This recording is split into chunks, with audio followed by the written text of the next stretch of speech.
Les enjeux du XXIe siècle sont évidemment très difficiles à prévoir, mais on commence à en voir les prémices depuis 2005-2007 avec l'arrivée du Web 2.0 et de toutes ces applications bien sûr, mais très vite l'arrivée de l'Internet des objets, qui est en fait l'Internet de la connexion entre les objets intelligents, les humains intelligents et les lieux, la géolocalisation notamment. Alors, vous connaissez déjà un petit peu le buzz autour de cela avec les lunettes Google, avec ces espèces de rétines écrans dans lesquels on peut avoir dans l'œil toutes sortes d'informations en les appelant par leur nom, dans ces mouvements sensorimoteurs où les gens peuvent dessiner avec leurs mains un certain nombre de configurations de données dans des espaces ouverts, comme la rue par exemple. Donc tout ça, ça attire l'attention, c'est beaucoup de buzz, mais derrière, il y a cette réalité de l'augmentation. Voilà. Cette augmentation, c'est un enjeu philosophique et un enjeu éthique, parce qu'elle a deux sens, et elle pointe vers une bifurcation en fait de nos choix en tant qu'humains. On peut la prendre d'un côté comme une augmentation de l'homme et de la femme, dans le sens où on va pouvoir se doter, on va dire, d'objets et de capteurs embarqués sur notre corps, des montres, des lunettes, des rétines, des prothèses, etc. Et donc ils vont nous donner une capacité meilleure pour le corps, nous permettre une surveillance de notre santé, etc. Très difficile de résister à cette offre, puisque toutes sortes de personnes vont évidemment se sentir intéressées, les personnes âgées de plus en plus, bien sûr, mais également les jeunes qui vont avoir besoin d'explorer le monde sous plusieurs types. L'autre forme de l'embarcation, un peu plus problématique, c'est celle de doter des robots, donc des agents non humains, d'éléments de notre intelligence. On l'a déjà fait avec la mémoire, hein, mais de plus en plus, il y a des robots qui sont comme des real humans, hein, comme dans la série nordique, hein, où on voit la fréquentation de personnes humaines avec des robots, et petit à petit les robots acquérir tous les traits de l'émotion, de l'éthique, hein, du choix, de l'amour, de la violence, etc. On le voit avec déjà des voitures, hein, la voiture Google, avec la maison Sony, hein, donc toutes sortes d'objets autour de nous qui auront beaucoup de puissance. Mais ne seront pas capables parfois de faire les choix humains fondamentaux. Et là, je pense que nous devons vraiment avoir une approche éthique sur ce que nous souhaitons faire. Nous avons des choix, ce n'est pas une fatalité. Sans doute que nous allons aller vers des choix de vie hybrides où il y aura de l'augmentation dans les deux sens. Mais je crois qu'il faut rester très vigilant et que dans une tradition française, voire européenne, nous sommes encore pour une séparation entre l'animé et l'inanimé, entre l'homme et la nature, l'homme et les objets, et que c'est quelque chose avec lequel nous sommes plus confortables que le fait de déléguer à la machine toutes sortes de pouvoirs. Voilà, donc je pense qu'il va falloir qu'on fasse vraiment le point et ne pas se laisser guider simplement en ce moment par les innovations technologiques et leur rapidité. Pas parce qu'elles sont inventées qu'elles sont bonnes. Voilà. Et donc je crois que l'enjeu des personnes comme nous qui essayons de réfléchir à comment on forme les jeunes, comment on les entoure, comment on les accompagne, c'est très important que nous puissions nous positionner là-dessus. Alors cette augmentation, elle affecte aussi, elle affecte toutes les sphères de la vie, et donc elle affecte les médias. Et donc on voit en ce moment arriver toute une série de médias automatisés. Le dernier en date, en cet été 2014, ça a été le média qui, sous forme robotique, a créé un journaliste, hein, c'est Quill, qui a fait le premier article sur le sujet d'un tremblement de terre que les journalistes de la rédaction ne pouvaient pas écrire parce qu'il a eu lieu pendant la nuit, et le lendemain matin, on a trouvé l'article rédigé par le robot et publié en tant que tel. Donc ça nous pose des questions sur le journalisme et ce qui a fait le fondement du journalisme à l'origine, c'est-à-dire la création d'un événement et la construction d'une opinion publique qui va avec. Est-ce qu'on peut dire qu'un robot qui génère de l'information a cette préoccupation de la construction d'une opinion publique? J'ai un peu de doute là-dessus, je vous laisse réfléchir. Mais il y a vraiment cette première dimension d'augmentation, donc toujours cet aspect, l'agent non humain, qu'est-ce qu'on en fait? Est-ce que parce qu'on peut le faire, on doit y aller? C'est quelque chose qui reste problématique. Plus intéressant peut-être le fait que l'homme est un média et que de plus en plus les jeunes eux-mêmes sont des médias parce qu'avec tous les capteurs qu'ils ont autour d'eux, ils peuvent évidemment prendre des photos, écrire du texte, utiliser des templates déjà faits pour rédiger des articles, les mettre en ligne, les publier. Hein. Et c'est vrai que donc il faut faire une attention particulière à tout ce cycle de écrire, lire, publier, hein, qui est un des fondamentaux maintenant de l'éducation, me semble-t-il, en tout cas de l'éducation aux médias et à l'information, telle qu'on essaie de la promouvoir au Clémy et dans d'autres instances de réflexion sur le sujet, à l'UNESCO et au Conseil de l'Europe. Donc cet enfant média, hein, cet homme média, c'est quelque chose qu'il faut réfléchir ensemble, qu'il faut chérir, il faut faire attention. Derrière, l'enjeu reste un enjeu citoyen de construction de l'opinion et donc d'attention à la liberté d'expression, au droit à l'information, qui est un droit qui débarque dans notre sphère depuis les années 90, hein, ça n'existait pas avant comme dimension vraiment de la liberté d'expression, et aussi le droit à la communication, en faisant attention justement hein, à tous ces éléments qui peuvent être stressants ou traumatisants en termes de vol de l'identité, de violence à la personne par les médias, etc. Pour garder le lien social et pour s'assurer que l'information reste une information sur laquelle on peut établir des jugements et prendre des décisions. Donc ça c'est l'évolution des médias qu'il faut que nous surveillons et que nous accompagnons parce que nous sommes nous-mêmes formateurs des formateurs médias. Je crois qu'il y a urgence à ce que nous appliquions en miroir ce que nous faisons. Il faut que les jeunes le perçoivent aussi de la même manière que nous. Hein. Qu'il n'y ait pas une séparation entre notre acte de formation et leur acte d'acquérir des compétences, qui est encore un tout petit peu le problème dans l'éducation française. Alors, si on part sur cette idée qu'au XXIe siècle, nous sommes hommes et femmes médias, eh bien, se pose la question de la formation, bien sûr, et des déplacements de la formation. Et certains des fondamentaux vont rester, savoir lire et écrire, bien sûr, mais on voit bien qu'il va falloir ajouter un certain nombre de compétences et que ces compétences convergent faussement autour du numérique, me semble-t-il, mais beaucoup plus réellement sur l'information et les cultures qui sont générées autour de l'information. Alors, il se trouve que l'information est augmentée par le numérique et que ce qu'on appelait avant information, c'est-à-dire pour aller vite l'actualité, le journalisme, de nos jours, elle se dote de deux dimensions supplémentaires que j'appelle, à côté de l'infomédia, l'infodoc et l'infodata. Sous l'infodoc, qu'est-ce qu'on met? On met tout ce qui réfère aux documents, qui est la grande innovation du numérique. Le numérique, ce qu'il a d'intéressant, c'est qu'il rend le document sécable. On peut le couper en petits bouts, le recomposer ailleurs, recomposer un document à partir d'un premier document ou de plusieurs documents. C'est une grande souplesse qui a généré beaucoup de créativité, hein, beaucoup de production en ligne. Toutes ces pratiques des jeunes dont on parle, l'échantillonnage, le mix, le remix, etc. Et on va devoir aller vers un droit au remix parce qu'il faut que ces pratiques soient accompagnées et soient facilitées.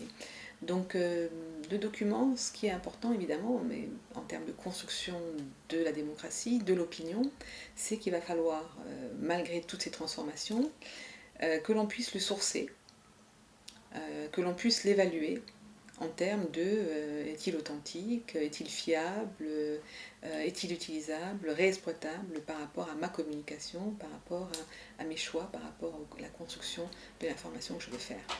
Et donc ça devient essentiel de comprendre des choses aussi élémentaires que le référencement, les mots-clés, les moteurs de recherche. L'infodata, c'est tout ce qui a trait à la donnée, bien sûr. Alors on parle des big data, de cette capacité incroyable que nous allons avoir de retrouver de l'information qui est dispersée dans le temps, géographiquement. On a bien vu les grands scoops journalistiques, de pouvoir retrouver les paradis fiscaux avec une grande alliance entre différents journalistes.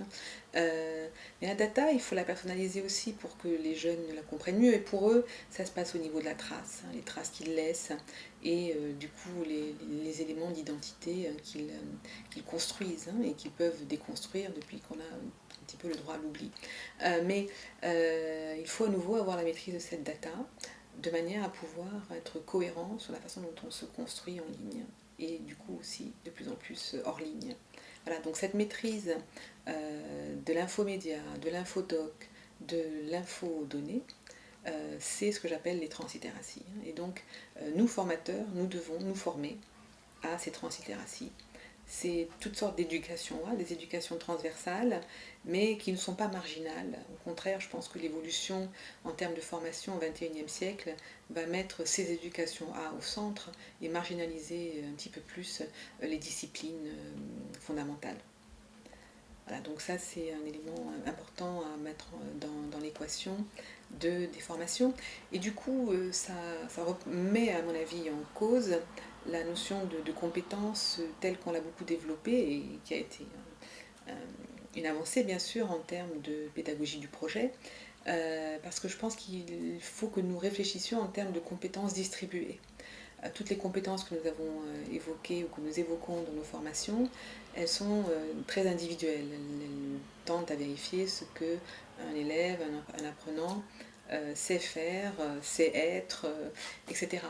De plus en plus, et là c'est une augmentation intéressante du numérique, il faut aller vers des compétences distribuées qui sont de trois types.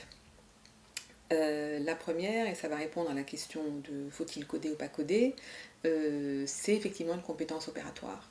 C'est-à-dire qu'il va être de plus en plus fondamentalement nécessaire de savoir coder, de savoir s'approprier un certain nombre d'algorithmes, de savoir comment fonctionnent des plateformes, de pouvoir éventuellement aller dans le back-office et modifier un certain nombre d'éléments. Et la bonne nouvelle, c'est que évidemment le code est de plus en plus accessible, et sinon, si on ne l'a pas soi-même, on la distribue, c'est-à-dire qu'on demande à la cantonade en quelque sorte si quelqu'un peut venir à l'aide. Et ça, c'est une des choses que permet le numérique et que permet les réseaux sociaux. Donc c'est une compétence distribuée. Et ce que je dis toujours, c'est pas de codage sans décodage, c'est-à-dire si on n'associe pas cette compétence distribuée opératoire à de l'intelligence, à de l'esprit critique, eh bien ça sera un coup d'épée dans l'eau. On saura coder, certes, mais pourquoi ? Du codage à la chaîne, on sait déjà faire, ça se fait beaucoup moins cher ailleurs. De plus en plus, sans doute, des machines sauront coder pour nous. Donc nous, il faut qu'on regarde et qu'on garde un regard intelligent là-dessus et un regard critique. Dans les autres compétences distribuées que je vois et dont nous avons besoin et qui ressortent des recherches de l'ANR Translittératie notamment, il y a la compétence éditoriale qui relève de l'infodocument. C'est-à-dire savoir organiser un document, savoir le référencer, pas simplement donc savoir écrire, qui est le savoir, la compétence édition.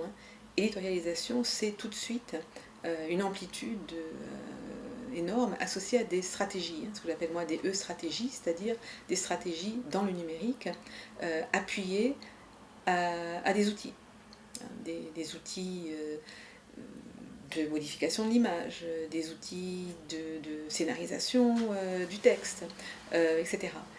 Et la dernière compétence distribuée que je vois, c'est la compétence organisationnelle, c'est-à-dire la capacité dans le flux, dans le bruit, dans le manque d'attention qu'il y a en ligne, à nouveau choisir, trier, classer. Et quand on a ces trois compétences distribuées et qu'on s'aide les uns les autres à faire des choix, je pense qu'on arrive à bien comprendre les cultures de l'information et à aller jusqu'au bout de cette forme d'accès à la culture qui est être autonome, pouvoir produire ses propres documents, ses propres idées et du coup participer plus largement à la construction de l'opinion et de la citoyenneté. Et donc il faut qu'on innove d'une certaine manière dans nos cadres de réflexion pour se sortir encore de notre moule, on va dire, configuré 19e siècle. Et c'est pour ça que j'essaie d'aller un pas plus loin que le rapport Delors qui avait mis en avant l'éducation en disant un trésor est caché dedans, dans les années 90, où il a posé les trois piliers autour de savoir-être, savoir-faire et savoir-vivre ensemble. Moi, je rajoute le savoir-devenir, qui est cette capacité projective que le numérique nous permet d'avoir, et dans lesquelles, pour le moment, j'ai 3 ou 4 propositions de ce que cela contient, ce que cela représente, comment on peut savoir devenir. La première chose que je mets en avant et qui touche beaucoup les jeunes quand j'en parle, c'est la mise à jour de soi. C'est le fait qu'on puisse actualiser ses profils, mais ses idées, mais ses connaissances. L'idée de mise à jour, pour les jeunes, c'est un besoin presque pour combattre l'angoisse de l'environnement qui est le leur en ce moment, qui est un environnement qui apparaît souvent comme très négatif, notamment par rapport à la planète, par rapport au changement climatique. Donc ils se géolocalisent tout le temps, ils veulent tout le temps savoir où sont les autres, ils veulent mettre les autres au courant de ce qu'ils ont fait, et c'est donc une partie de leur savoir-devenir. Dans l'autre dimension que je rajoute, c'est celle que j'appelle les choix réorientés. Ce que nous permet le numérique, c'est de montrer qu'on n'est pas réductible, en quelque sorte, au métier que nous avons, et donc à la personne publique que nous promenons comme ça dans nos bureaux, dans nos salles de formation. Ça a pris beaucoup de place dans le 19e et le 20e siècle, le monde du travail, mais ça n'est plus ce qui satisfait le plus les gens. Et donc, il y a tout au long de la vie plusieurs capacités à se réorienter, à faire ses choix, à réorienter, à montrer ce qu'on est par ailleurs, de manière professionnelle presque. Mais même si ça ne ramène pas un salaire, c'est extrêmement gratifiant. Parmi les autres éléments du savoir-devenir, c'est ce qu'on appelle le jeu, mais moi j'appelle ça plutôt la modélisation ludique, c'est-à-dire le fait que parce qu'on peut simuler des expériences, parce qu'on peut mixer, remixer, parce qu'on peut programmer sous la forme de jeu un certain nombre de possibilités avant de les appliquer dans la vie réelle, mais sans risque, le jeu n'a pas de risque par rapport à cela, on peut du coup modéliser aussi ce qu'on veut faire, nos stratégies. Et c'est bien la théorie du jeu qui est là-dessous, c'est-à-dire il y a un plan A dans lequel il y a un A1, AB, AC, ou un plan A et un plan B, voire un plan C. Et toute cette possibilité de se programmer, de se projeter, c'est quelque chose qui va, à mon avis, prendre beaucoup d'ampleur dans l'augmentation numérique. Et paradoxalement, au bout de ces 3 augmentations, entre les choix réorientés, la modélisation ludique, l'actualisation, la mise à jour de soi, ce qu'on remarque, c'est que l'individu du coup prend beaucoup d'assurance et se projette alors, du coup dans la participation citoyenne. Tout de suite avec cela arrive le pouvoir d'agir, arrive le besoin de s'engager. C'est assez étonnant. Donc l'engagement, c'est le dernier élément du savoir-vivre et du savoir-devenir. Et donc je construis en ce moment une réflexion autour de ce pilier, et en tant que formateur, je vous incite à y contribuer, parce que c'est ouvert bien sûr. Donc c'est un savoir-devenir distribué et distribuable, augmentable, dont vous pouvez vous saisir, parce que je crois que ça répond à ce que certaines personnes ressentent au niveau du numérique. C'est qu'il y a plein de choses qui s'ouvrent et on ne sait pas trop comment les mettre. Le savoir-être, le savoir-faire, ça ne suffit plus. Et donc pouvoir trouver un autre terme, c'est intéressant. Ce qu'il y a de bien, c'est que ça s'inscrit dans le développement durable, ce que j'appelle le développement numérique durable, et que ça s'inscrit dans ce que Amartya Sen décrit comme non plus les besoins de base, la survie, mais aussi les besoins secondaires d'estime de soi, de respect de la personne, qui fait que à partir de là, on peut se projeter. Et dans un univers où il va falloir qu'on se batte tous ensemble pour que l'environnement reste sain et partageable, je pense que le savoir devenir aide au développement numérique durable.